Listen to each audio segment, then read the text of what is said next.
Bryce Miller is big time in this league. We need to find out what Cal's eating for breakfast, and the frontline relievers in this bullpen have earned a new nickname. Welcome to the Dom Skeen channel, your one-stop shop for the Mariners storylines on Seattle's minds. The Mariners beat the Reds 5-3 on Wednesday to even up the series at a game apiece before taking yesterday's rubber match. And I apologize to you guys, haven't had any videos up on these last two games yet because I have been absolutely sick as a dog. I'm going to get through both the Game 18 and 19 videos today. Then you're going to get your Game 20 recap tomorrow. And I got a new announcement tomorrow coming as well. But I want to highlight three things from Game 18 before we move on to Toronto today. And that is Bryce Miller's performance, Cal Raleigh, and the setup and closer in our bullpen. Starting out with Bryce Miller. Got 8 whiffs on 78 pitches. 5 on that four-seam fastball on 19 swings for 26%. And then he gets 2 on the splitter, 1 on the sinker. None on the slider, only got 1 swing on that, throwing 9. Just wasn't really landing that in the zone quite as much. And then the knuckle curve, only threw it 5 times, and then had 1 swing on it with no whiffs, and threw 1 sweeper as well. The thing about Bryce Miller is that we saw this in his first start too, is that he's trying to use 6 pitches this year after coming into the MLB having 2 solid pitches and then really kind of working to find a third this whole time. And last year, as the splitter kind of took prominence, he's had the most success having something other than a four-seam or a slider. The sinker, I'm not so sure about for Bryce Miller yet. I'm not sure if he needs to be one of these sinker, slider, tinker guys. I think he has the overpowering four-seam with the vertical movement profile where I'm not sure that you need to go ahead. You got 20 average induced vertical break on that four-seam fastball for Bryce Miller, which is way up in the upper echelon.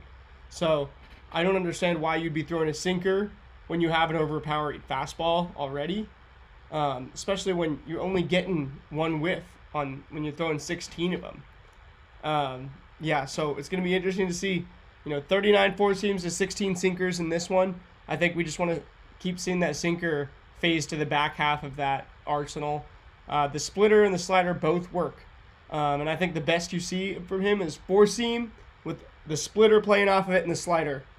Both of that kind of works, even though the slider didn't have a whiff in this. Obviously, only threw 9 of them altogether. And then moving into our bullpen, the new nickname that I want to give our setup, Gabe Speier has absolutely taken this setup role. Now, I know we need our best lefty guy to be the matchup guy and not just be in a specific bullpen, a traditional bullpen role. But Gabe Speier has proved that if there's any right-hand man to Andres Munoz, it's him.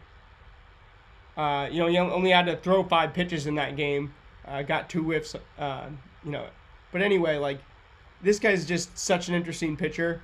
Really only has these 3 pitches, but the velocity is way up there. The movement profile is wacky and stuff, and he's just overpowering guys for the last several years.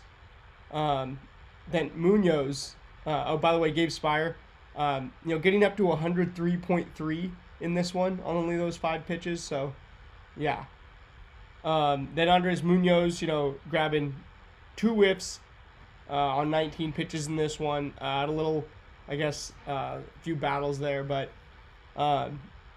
the nickname that just comes to mind, it's like Speier plus Munoz. The Rihanna song comes into my head, S&M, which I know sounds like it's like a really bad thing. But hey, Rihanna was allowed to release a kid's song called S&M, so I am nicknaming our bullpen, our setup and our closer, Speier Munoz equals S&M. Lastly, I want to talk about Cal before we put this game in the past. He had a double dong.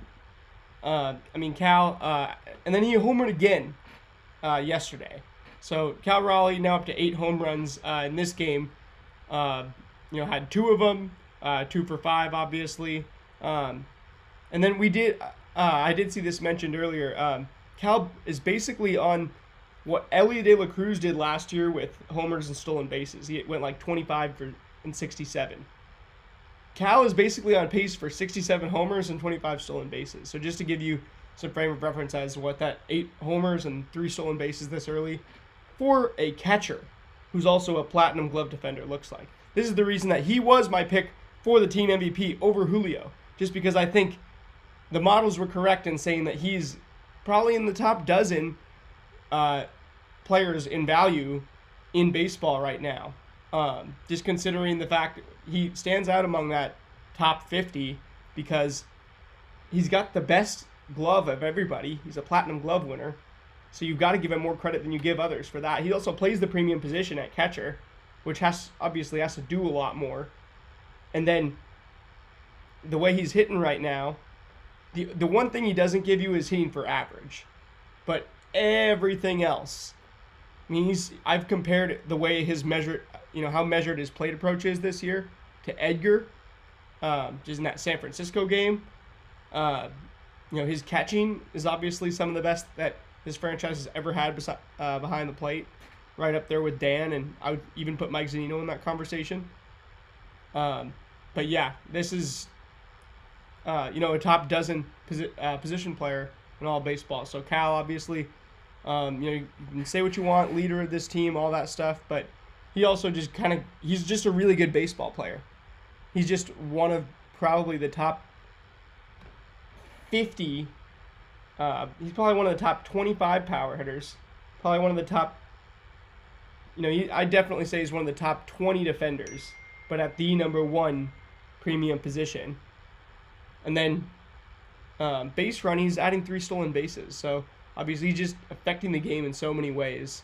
And then last night too, which I'm going to get into this Game 19 recap in just a second. Thank you guys for watching. I will see you right after this. Go Wimps.